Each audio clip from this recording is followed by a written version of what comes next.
Catherine Jones yw reolwr gyfarwyddwr cwmni iaith sydd yn ganol... The Managing Director of IAITH, a language planning centre.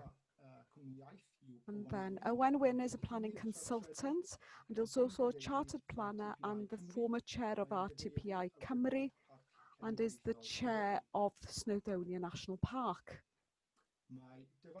Dyfan Siôn is a strategic director for the Welsh Language Commissioner. And the other two members of the panel are chartered town planners. Sioned Edwards is a link planner with Cadnant, and she prepares linguistic impact plans. And then Owen Enoch works in the forward planning department of Carmarthenshire County Council and has responsibility in the language in developing the local development plans. I should explain, Sioned, Owen Enoch and I are here today in a personal capacity, and that any views that are conveyed today aren't necessarily reflected in our employers, and Owen Wynne does not represent the National Park here today either. So the format today, there'll be a short presentation by Catherine and Owen Wynne, and subsequently there'll be an opportunity for the panel to provide their input, and then the audience can ask some questions as well.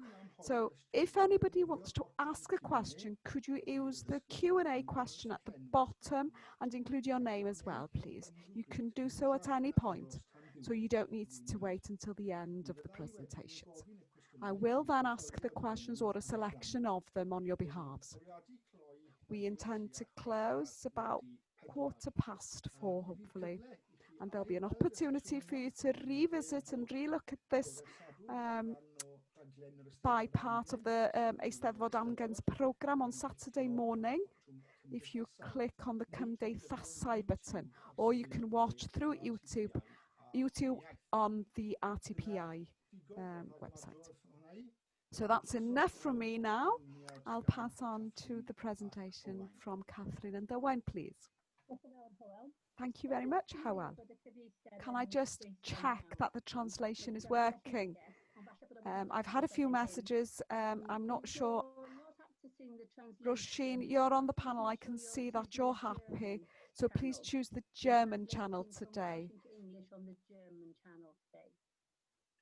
It should work if you haven't done that now. So I'm still testing, and hopefully you can hear me. So first of all, thank you very much, Howell, and thank you, audience. We have 82 people who've registered and are attending the session today, which is an excellent response to this first webinar that we've partaken in. There's about half and half really here today in the audience, either working in land planning or linguistic planning. So it's excellent to have such a variety in the audience today. And just to say that I'm very pleased, IAITH is very pleased to be working with RTPI Cymru on this occasion. I'll start by sharing the presentation with you.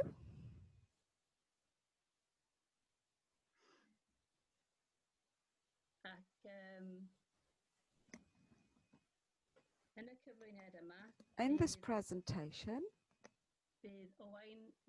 Owen Wynne and I will take it in turns to share control of the screen. So here's me transferring to Owen first of all. Thank you very much. Thank you very much, and a good afternoon to you all. We think this presentation will take about half an hour. It's a lot of information, and we'll try and keep it as succinct as possible so that we can have that conversation at the end.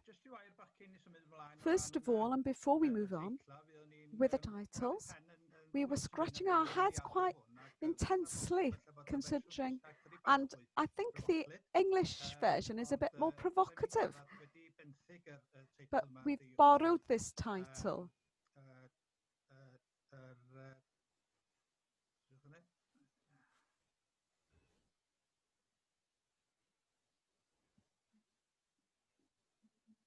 So we've borrowed the English title from that infamous book, E.F. Schumacher. The subtitle to his book is His Small is Beautiful, Economics as if People Mattered. So that's where it's from. This is the context, first of all, and what we're trying to achieve here. It's a bit of thinking that has taken place over the past 2 or 3 years since the Cymraeg 2050, a million Welsh speakers, and the policy has been produced. And on the cards now, there's a new development framework, a national framework that was to be published in a month, but has of course been delayed slightly.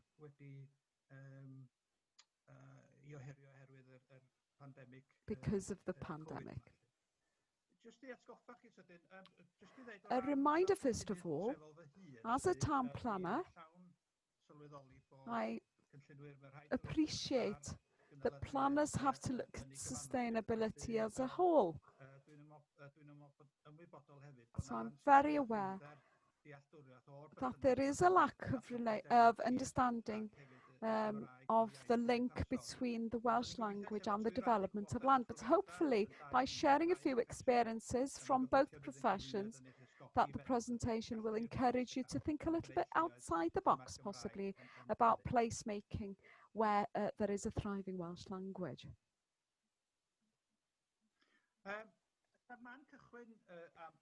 The starting point here is to look at what placemaking is trying to achieve. And you will see the starting point Wales 2040 figure, and then figure 4 within that document, I think you will see talks about, or the output is to create and sustain communities that enable the Welsh language to thrive. So the starting point, looking back from 2040, and in the context of creating a million Welsh speakers by 2050, this is one consideration. What we've done really is to set a challenge and how to meet the Cymraeg 2050 targets. So an increase in the number of Welsh speakers, an increase in the percentage of Welsh speakers who are fluent across Wales, and also an increase in the number of people who speak Welsh daily. This comes from the sustainable objective that has already been set in the 2040 document. So in the presentation today, we will be looking in closer detail at placemaking in the and on the basis of the test of soundness, but also Catherine will introduce some of the concepts and challenges that face us in linguistic planning, and in particular for those land planning issues.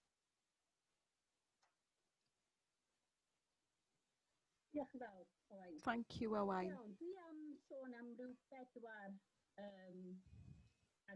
I'll refer to 4 aspects in particular.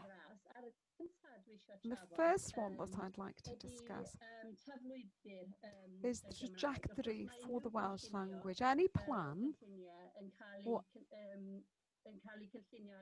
is planned for 15 or 20 years ahead. And in relation to the Welsh Government policy, the trajectory that is tied to that policy and the aim to get 1 million Welsh speakers by 2050 is set out here. And if you look at these graphs, the red trajectory is the projection, rather, and what should happen to the Welsh language, so a slight increase. However, Welsh Government have recognised that by specific mechanisms and interventions through policies and so on, there is an intention to increase that number to over 200 by 200,000 and since the beginning in 2011. So this is something that should be noted, but also one of the questions in planning, land and linguistic planning, how can land planning ensure that this increase does take place and is no hurdle to that increase? The second point that I'd like to mention very briefly is how we think about Welsh speakers and the numbers concerned. There are two core concepts. So reproducing speakers, first of all, which happens within households and family networks, and the idea of transferring the language from generation to generation. But then there are other methods of producing Welsh speakers, using the educational process to create speakers that do not live in Welsh-speaking families and aren't brought up as Welsh speakers. Welsh for Adults is an approach, and supporting more adults to learn the Welsh language but also the workplace. In recent years, the workplace has become a place where it's also possible to create greater numbers of Welsh speakers. And there are a number of mechanisms to enable this to take place. The policies that are involved with the Welsh language are quite wide and varied. And there are a few examples here, the Welsh in Education Strategic Plan or the Welsh Language Standards. Some are statutory, mostly through the strategic plans, but also the standard for the workplaces in the public sector mostly. There are unstatutory methods as well, or non-statutory methods. And the approach taken by the Welsh Government, the Welsh for Children, Cymraeg I Blant, so on transfer from the homes, and then the work with the National Welsh Centre and Cymraeg in the Gweithle or Welsh in the workplace are trying also to influence these figures. So that's a bit of background and context there. The third thing I'd like to mention today is what we're trying to measure. One of the things in planning, land planning,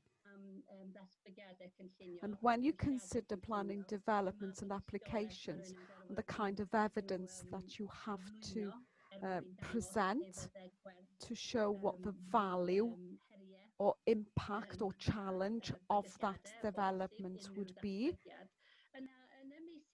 in other areas except the Welsh language, there are data sources that can support decisions, and although they do exist in Wales, they're a bit weak really, so we need to create a situation where there is reliable data. The most important and most reliable data, of course, is the census data every decade of the use of the Welsh language. But as I'm trying to portray here, the image at the bottom tries to convey the various methods of communicating and using the Welsh language that exist, and that is much more difficult to measure in a reliable way.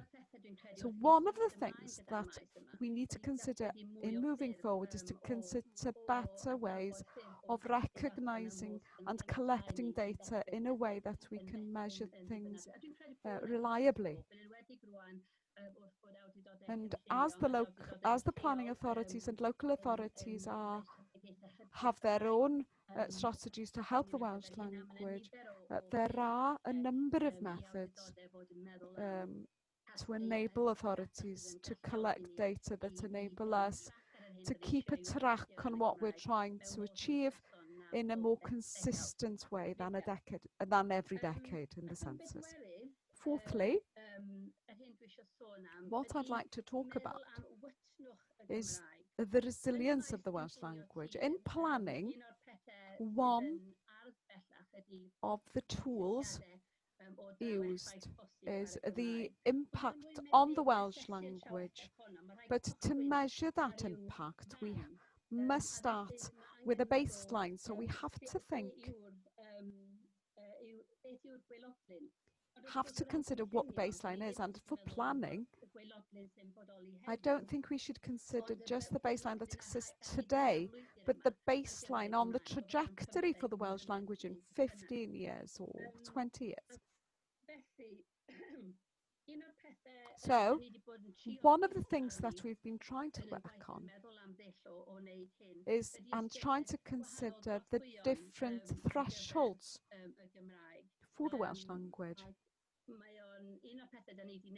One of the things that we have done is to consider how we can differentiate between areas in Wales where the percentage is high, but the number of Welsh speakers is quite low compared to other areas of Wales, where the numbers are high, but the percentage of the population is low. So we've tried to work with these thresholds. And another thing that we've been doing is working with David Emmerich from King's College in London and Andy Hardy and Rhys Jones at the University in Aberystwyth in mapping the resilience. We do have a formula here. So the number of Welsh speakers, the percentage of Welsh speakers, but also weighing up in accordance with those thresholds that we talked about before. This isn't a completed project. We need to reflect and consider this further, I think, but this is where we're at the moment. And what you can see within this map, and a map of Wales, using these thresholds, this is the result, and then on a local authority level, this is Carmarthenshire, for instance. This demonstrates how that light green on a Welsh level, if we use it on a local level, you can then see specific wards and what the resilience within those particular areas are. So that's what I wanted to mention there. Over to you, Owain. Diolch, Catherine. Thank you, Catherine. The second part of this presentation will consider how we can measure the performance or efficiency of the planning system against the desire to have the Welsh language prospering by 2050. The way that we've tried to tackle this, and Hywel will certainly be aware, as an inspector of local development plans, and for those of you who are planners as well, will appreciate the soundness test. And what we'll try and achieve today is to try and adapt the 3 tests that you have in planning, whether or not the plan suits or fits, is it appropriate, and will the plan deliver? So adapting that to placemaking and the Welsh language in particular, and how we've tried to word this as far as placemaking. Our development plans and decision making fit or consistent with the goal of ensuring that Wales and the plan area has a thriving Welsh language, and we're calling that the consistency test. The second one, so our development plans and decision making consistent with the goal of ensuring that Wales and the plan area has a thriving Welsh language. So appropriate to ensure the thriving Welsh language.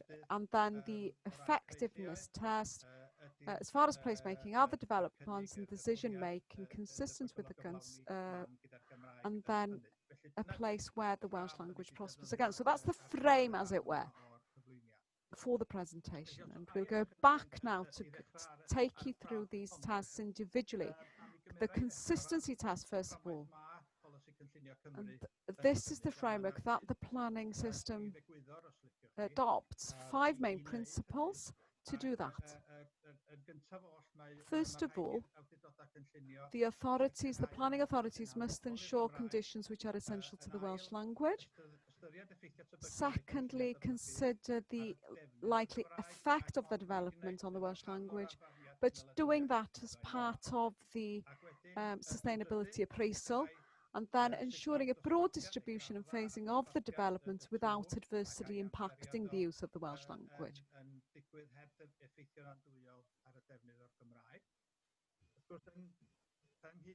In this context, there is a principle of not introducing any element of discrimination between individuals based on linguistic capacity, and should not seek to control housing occupancy on linguistic grounds. And if the principle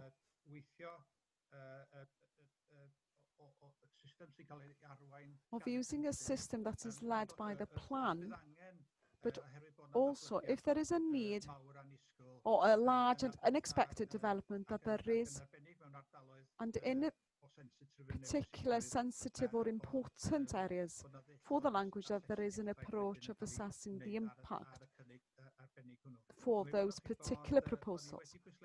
And you'll see that we've emphasized not just sensitive in the context of resilience, but the importance, because you'll see that in the context of the 2050 figure, those strategic areas of growth aren't necessarily the sensitivity areas. And then we talked about the integrated sustainability appraisal. If we look at the local development plan booklets that's just been published, there is a strong recommendation there to consider the assessment and an evaluation in an integrated way, and as a series of options, and that those options start on the level of the growth, then the spatial distribution of the growth, and then down then to how you distribute the sites and the policy options. But the test for all of these is that it must be reasonable. And I think that our argument is that yes, a number of these development plans do include some kind of a sustainable plan for the Welsh language, but it would be interesting also to see that if the plans or authorities chose an option where the impacts or the benefits for the Welsh language led to the development and then took consideration of the rest of the factors, that's a matter for discussion, but it would certainly mean, and it's quite interesting to think that in the context of a situation where after 2033, when Wales, they anticipate, or the prediction is that the population of Wales as a whole won't grow, but that the percentage of the Welsh language will grow. So what are the implications of that to growth or distribution of growth?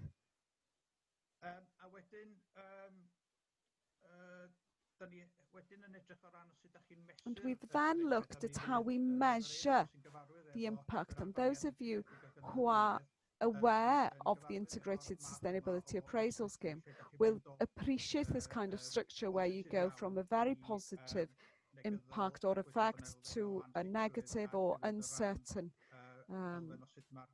result, depending on how the plan is acted upon.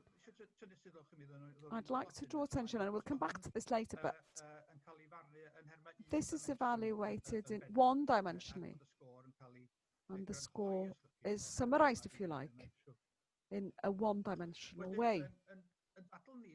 So our argument, as far as the challenge and the consistency, is how consistent are development plans and decision making in the context of the aim and to ensure that the area has a thriving Welsh language.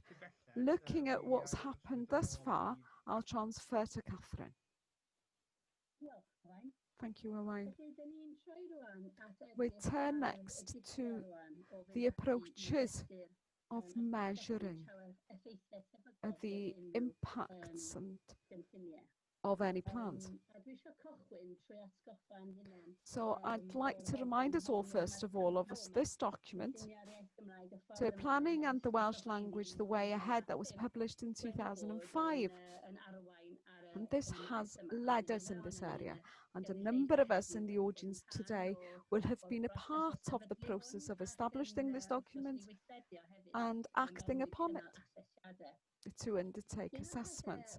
One of the things that Owen and I have been doing over the past 4 years is to try and develop an approach of ensuring that the ways of thinking about this for the Welsh language go hand in hand with methods adopted in other areas of planning, and Owen will talk about that later. But given that this approach has clearly dated and is not particularly fit for purpose now because of the approaches that we now understand and use to measure the impact and manage risk. So what I'd like to do first of all is to just run through some of the weaknesses, if you like. I'll just go through them briefly as they are on the screen, really. So first of all, there's no recognised status to this guideline. It's also important to appreciate that it was designed to focus on assessing individual applications and not development plans, and that's very important. When we consider other models, then there is a role for stakeholders, but in this document it's quite unclear. And for those of us who are used to this document will appreciate that there are 18 questions that you try and answer. But what is not clear is the interrelationship between those questions, and leading on from that point, there's no guidance as to how to evaluate those and to weigh the importance, and they appear to be of the same weight, and that's important as well. In this model or methodology, the baseline is normally the current situation or the former situation, rather than, as I've mentioned before, the need to think ahead and to think about how any plan will impact or not on the aim and the estimated figures from Welsh Government for the number of Welsh speakers by 2050 and the Welsh-speaking users as well. And then there's little guidance, but also the baseline is usually in the past, and then it's difficult to monitor the arrangements once they are in place as well. So over to you now, Owain.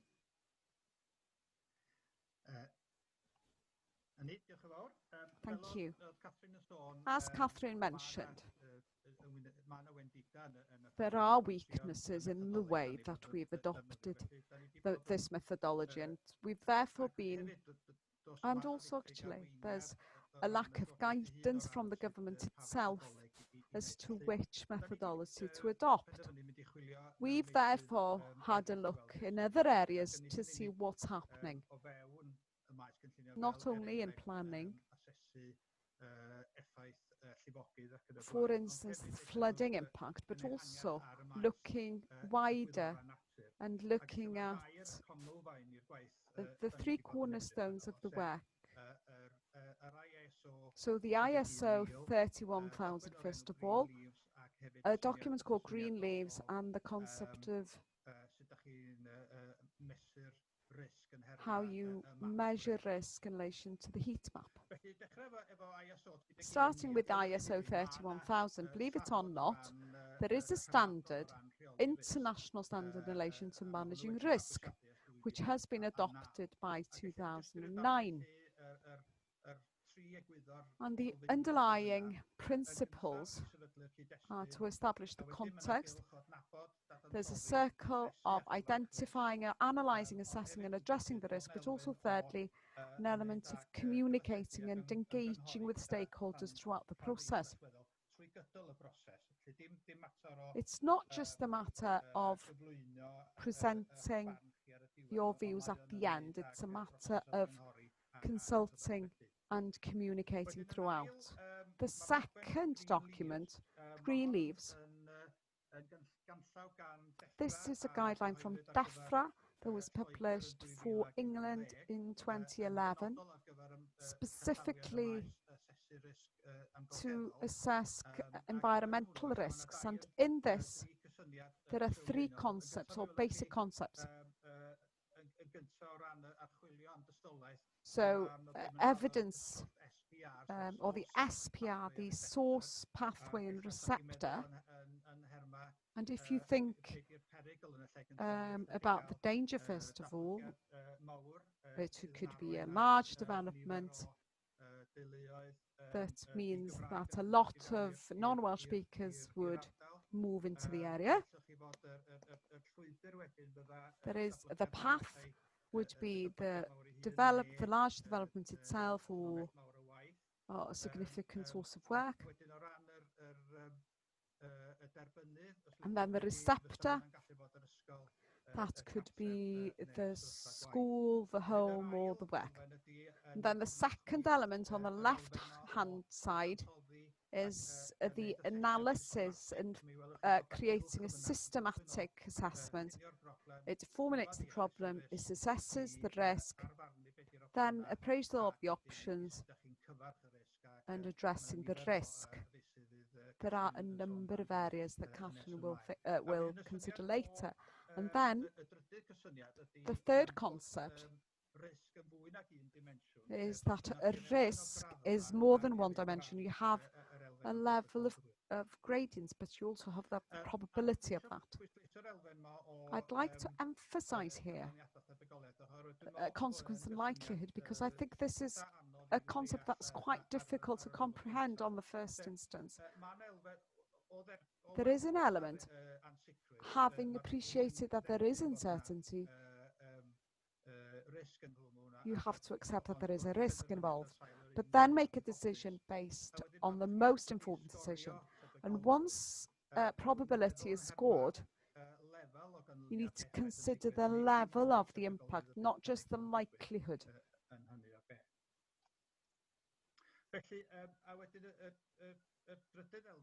The third element is the concept of heat maps. There are 2 dimensions here. So the dimension that goes across, which is the gradient, or what would have happened if it was business as usual, and what would be the impact on business as usual. And then the other side is probability, or the likelihood. And this is an example here of what we did in Carmarthenshire, and where we measured the trajectory of the number of Welsh speakers as a result of the scheme against the trajectory that is proposed for 2050 Welsh speakers. And then we look at the probability and looking at the evidence that demonstrated what the impact would be in individual plans in Carmarthenshire. You'll recall that I mentioned earlier the idea of an integrated sustainability appraisal. This chart tries to marry the element of the language assessment on the left back to the integrated sustainability appraisal. And whilst the colouring is slightly different, the grades are similar. And if you look back, then the colours are the same as the heat map. In a way, the challenge as far as appropriateness is concerned is whether the evidence shows us the likelihood of ensuring a thriving Welsh language. Will it be a hurdle or an encouragement? I'll transfer back to Catherine again. Thank you, Owain. We're in the final part of the presentation now, and we'll be talking here about the effectiveness test. posib and we consider the added value that can be given to protect and enhance the community use of the Welsh language. There are various methods of doing so. First of all, if we look at the risk management frameworks, these do recognise and take us through the process of recognising approaches to alleviate any impact, negative impact, but it also, and this is the important bit I think, for us to consider as well, the second circle, it takes advantage of opportunities to improve the benefits or enhance the benefits. This is an important element, and there are a number of methods of doing so within the current planning system. I've set out a number of those here. So the importance of having a development management policy, emphasising the importance of the Welsh language and promoting the Welsh language and protecting the Welsh language. Development plans can then make decisions in relation to the allocation of sites to influence in that way. The timing of developments is another factor, that these developments don't all happen at the same time, but are spread over a period of time to enable things to be put in place to try and alleviate the impact and reduce the negative impacts. What I wanted to look at in more detail today, however, is not the community infrastructure levy that I've mentioned there, but the Section 106 agreement. For those of you who aren't as familiar with this document, then it's important for you to be aware that this enables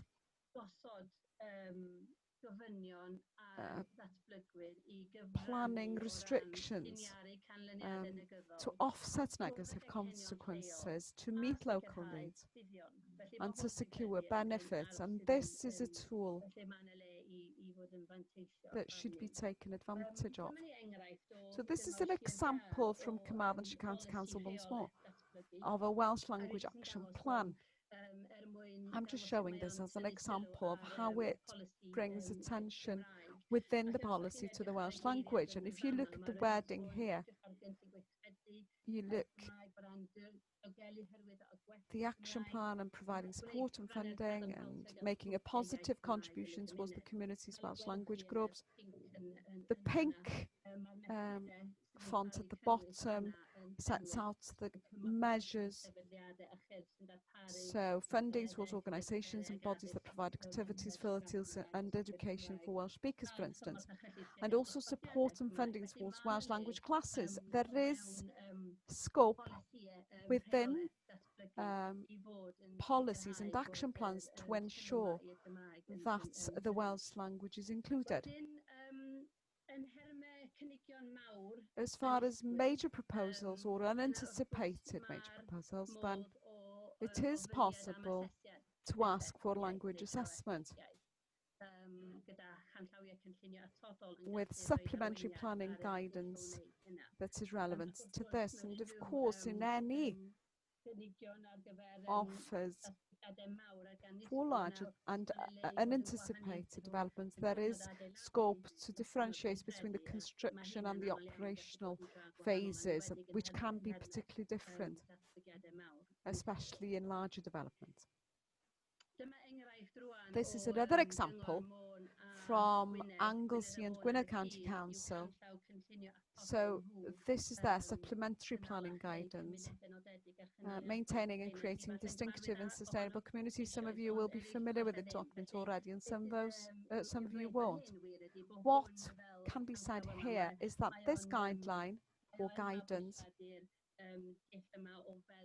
and this approach, we've been adopting similar approaches, and in the appendices, Appendix 7 and 8 in particular, provides guidance on how to create impact assessments using the principles that we've already mentioned. I'd like to conclude by listing the obvious points really. So the importance of action plans and monitoring. It's very easy for the process to be a tick in the box process unless there are processes in place to operate and monitor. So I've listed a few of those aspects. So to promote and enhance the Welsh language, to deliver, and the link with other policies is also important. One of the elements that I've already mentioned as well is the stakeholder input in the process and recognising the resources that are required for that. So to conclude this part, if we think of the deliverability challenge, the question really is how likely are development plans and decisions of delivering sustainable places with a thriving Welsh language? And this is one of the questions that we need to use to scrutinise what's already in place and what needs to be strengthened. So Owain will conclude, I think, with a few slides. So the closing remarks from Owain, very briefly. What we tried to achieve here was to summarise the measuring methods, and there's quite we're trying to encompass everything within, so it's a bit wordy possibly, but in terms of placemaking and creating and sustaining sustainable places and communities, are the developments and decision making likely to be sufficiently sound in order to ensure that by 2040 there's an increase of 200,000 plus in the number of Welsh speakers, and then an increase in the number of people who speak Welsh daily across Wales. That across Wales is very important as well. So 2050 is for the whole of Wales. So there's a strong element of that for the a strong part for planning to take in that aim. So with those few words, we hope that we've shared a few of the ideas that we have as to how the planning system can contribute to Cymraeg 2050. This is the result of some discussions over the past 4 years, and the purpose is to present and to stimulate and share ideas. So I thought I'd conclude with some humility from George Box. A statistician from 1976 said, all models are wrong, but some are more useful than others. Thank you. Thank you very much to you both for a presentation that was very interesting and of very high quality. Before I turn to the panel, we haven't had any questions from the panel as yet. You may have answered all of the questions in your thorough presentation. I can assure you that I have some questions to ask, but before I do so, I'll turn first of all to other members of the panel to see if they have any general comments or questions arising from the presentation, starting first of all with Dyfan. Thank you very much, Hywel, and thank you to Owen and Catherine for the presentation. And thank you, Catherine, in particular for reminding me that there's been 15 years since I published that document. Thank you. I'll make 2 comments as part of my initial reflections. I'll explain a little bit as well about the work that we do as the Welsh Language Commissioner's Office in this area. But first of all, to turn to the context here, Owen and Catherine have mentioned regularly to the strategy 2050 strategy, and we're all probably aware already of that target to create 1 million Welsh speakers by 2050. Another target, however, in that strategy that Owain mentioned briefly is to double the percentage of Welsh speakers that use the Welsh language in their daily lives, and sustaining geographical areas where there is a high density of Welsh speakers is essential for the use of the Welsh language. And that essentially is the contribution planning can make and land planning can do to the Welsh language. They can influence on that objective to increase the use of the Welsh language. And I think that link between the use of language and planning must be clearer in language, in policies from Welsh Government. Secondly, just a brief word, just to explain our work as an organisation in this area recently.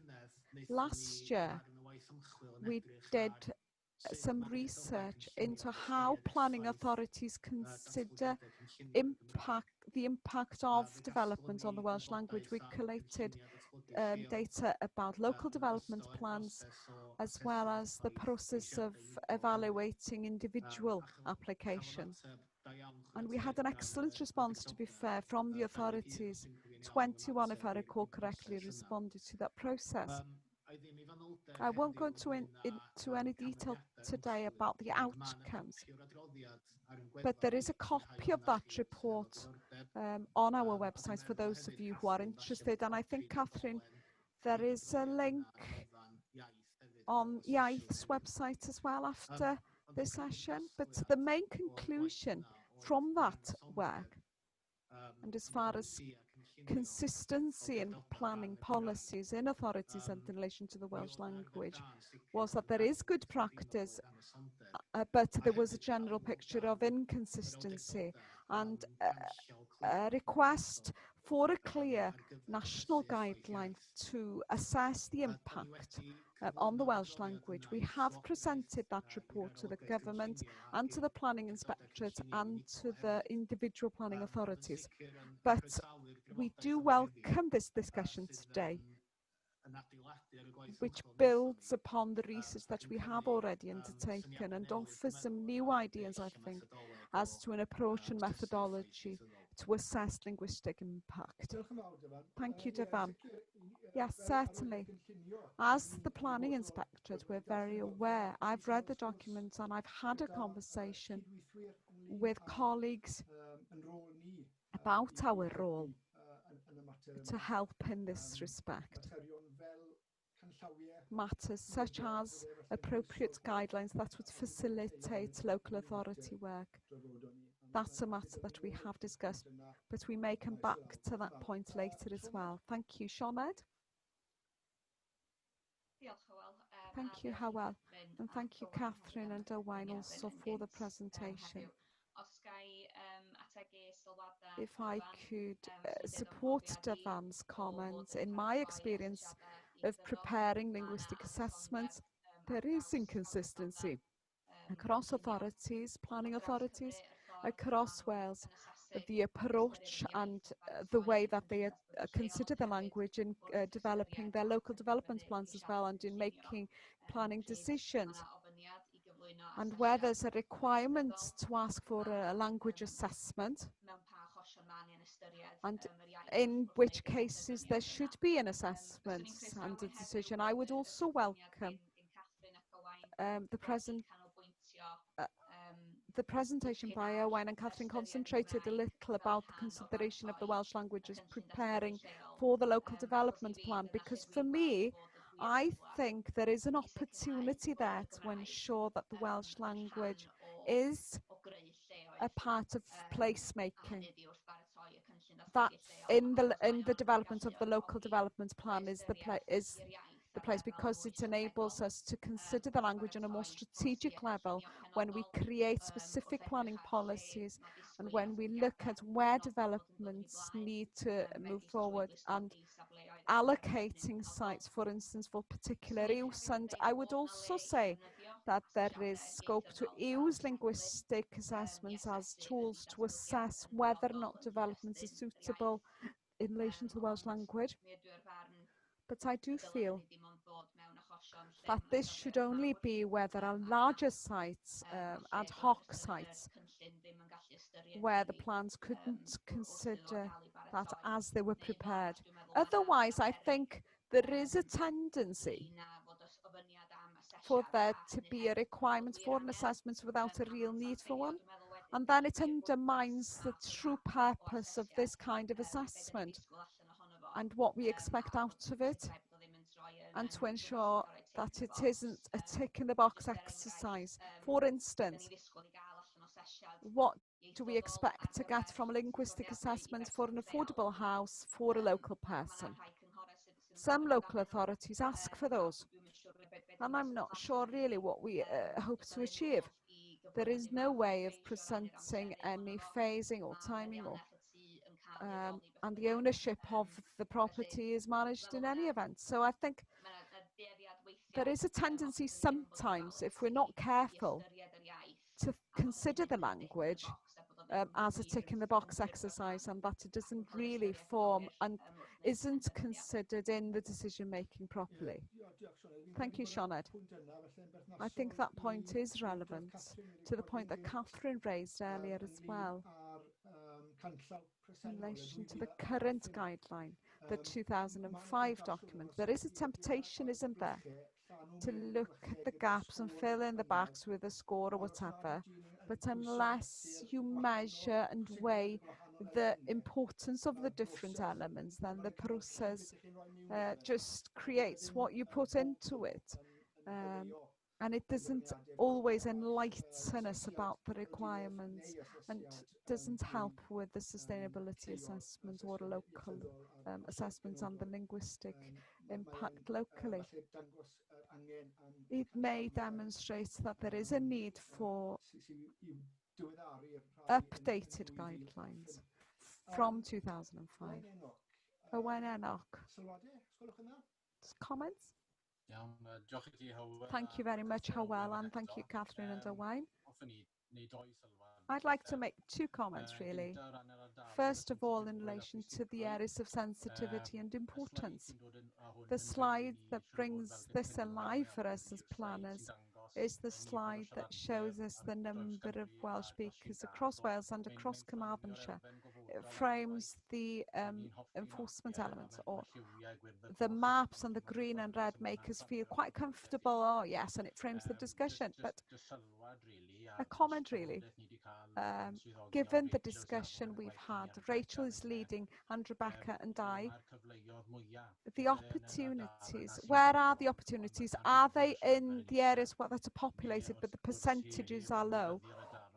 But can we ignore the traditional areas where there is a strong Welsh speaking element? It's difficult sometimes to have that balance, and the guidance for us in the county is that the Welsh language is important, that one Carmarthenshire banner. But if we're going to achieve that million Welsh speakers, and if we're going to consider the Welsh planning, is it in the areas that aren't traditionally strong and have a strong or high percentage that we need to concentrate? And then a second point, or remark really, there may be a gap in expertise or in, if an application came in relation to flooding, for instance, when we would go to Natural Resources Wales to have a viewpoint, but in this area there isn't any independent viewpoint. Where do we turn to for independent input or for experts and impartiality? But thank you very much for the presentation. It's been very interesting. Thank you very much, Owain. The 2 points that you've raised, are matters that I'd like to follow further, really. Lindsay Christian has asked a question that ties into this point. And it's certainly a question that I was going to raise in any event. I'm familiar with the concept of critical mass in relation to the percentage of Welsh speakers. And this comes back to the resilience points in the presentation. I can understand if a percentage of Welsh speakers falls under, say, 70%, it's not then the natural language for people to greet one another on the streets, and the dynamics change. It's not quite as clear what the role of planning decisions is when the percentage isn't high, but that the numbers are high. What a role is there for the system in those areas, because those areas will be populated by areas in our capital as well as Carmarthenshire, how, as you've described. Owain Enoch, do you want to answer that question? Yes. So yn yr ardaloedd falle In poblog those areas, those populated areas where the percentages are low or lower, the role of the development plan, it's important to remember that it's not an individual answer, it's a part of an answer possibly, and then the role of the local development plan is to demonstrate or to show that there needs to be an investment in education. If the development plan shows in these urban areas that that's where the growth will be, then it doesn't really make sense, or it does make sense that the Welsh-speaking schools should be based as well, because the Welsh speakers and the non-Welsh speakers, we're all people, and in those areas we still need facilities, good parks, good hospitals and so on. So it's part of placemaking as a whole. So we're talking about facilities generally, but there's also a social baseline. We're talking about grey baselines and green areas, but we may need to talk about Welsh areas as well as part of that discussion. Thank you very much. I'd like to just raise a point about experts as well. Owain's point. And maybe ask Dyfan for his comment here. Town planners are used to turning to expert organisations to give their input about technical issues, ecology, drainage, etc. There is no organisation, a statutory body at least, for this area. Is there any suggestion by you as to how we can fill that gap, taking into consideration resources and practicalities as well? Thank you. I think the comment from Owain reflects what we found when we undertook the research that I mentioned before. And I think we certainly understand the desire for planning authorities to have the expertise in this area. I think the first point I'd like to make is that there's more than one approach to doing this. There is a capacity to turn to particular agencies, but also what we've heard today, I think, is of the need to have a methodology and clear pathway as well. And that's the starting point. As far as expert agencies and our role as commissioners in particular, because that has been raised in the discussion in the past. What I would say as an organisation is that we have specific duties at the moment, statutory requirements and resources for achieving those responsibilities. And if an additional role was to be given to us or any other agency, what's important is that the resources and the expertise then follows. If there is an intention to add an additional role to an organisation, then there needs to be a discussion with the government about resources and expertise to follow that up. Diolch.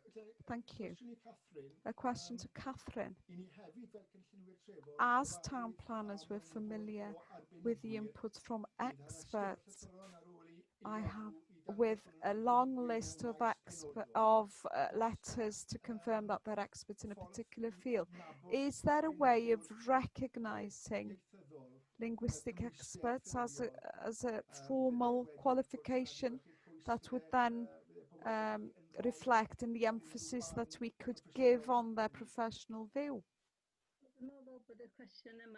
I think this question draws attention, I think, to a gap in the situation that exists. What's good in a way is that there is an increasing number of people who have now followed MA degrees and apprenticeships in policy and language planning. So there are more people than there have been.